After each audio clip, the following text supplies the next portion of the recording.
Go. What we experienced yesterday is the reality that the LAPD is still woefully understaffed. It's been many, many, many years. Right? And their initial assumption, it took a while to get people from over the city to come out and help them. That's one problem.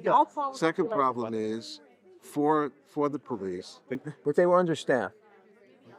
But they didn't have No, but deployed. I think a lot of the police are also young and not necessarily experienced. And the game plan to deploy, Be well. I think, was understood by the enemy. And because the main reason I came yesterday early is how I found out about the event. It was a flyer from Code Pink, anti-American, pro-North Korean, anti-Semitic, over the top. Chinese-based, worsening them. Pro. These are pros. So Yeah. what was described for us, for Yossi and others, is a coordinated attack in which basically almost totally made it next to impossible for the LAPD to take the kind of action that perhaps they would have wanted to take. And if not for Magen Am, I'm afraid, since I was standing right there from 11:45, I'm afraid that perhaps Adas could have been in trouble, could have been penetrated by enemies of the Jewish people. Okay, so Magen Am showed great Deterrent. professionalism, Oh, deterrence, and also, frankly, self-restraint, because there they are spending extra time telling Jews, please come to the side, don't hit back. We know what they're trying to do. But they get a lot of credit.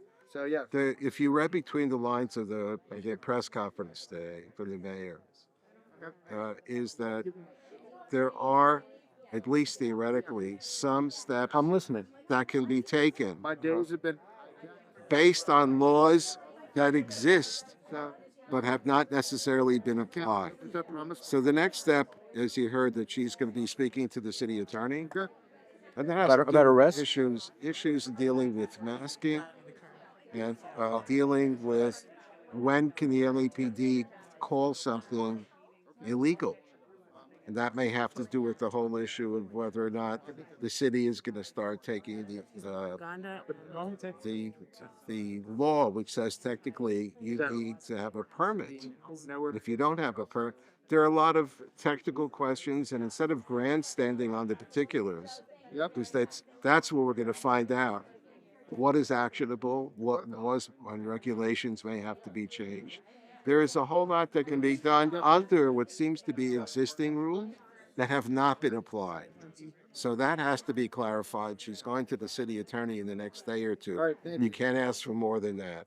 And as far as the LAPD, I think they understand that was not their finest moment.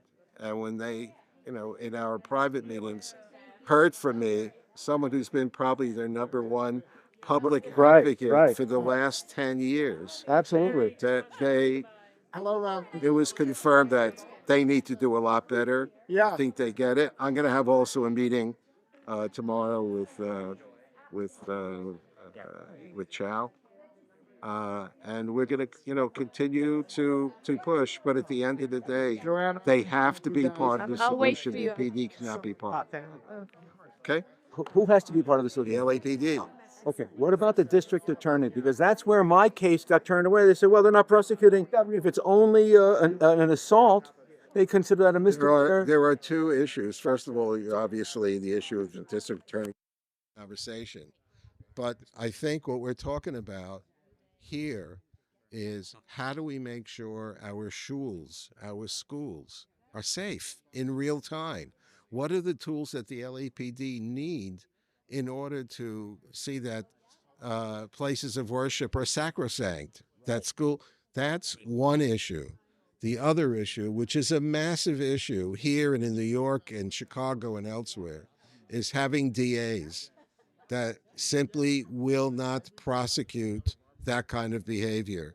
That's not on the LAPD. That's on the rest of us and how we vote. How we vote. But can we get any change in the DA's office without replacing him? Not that I know of.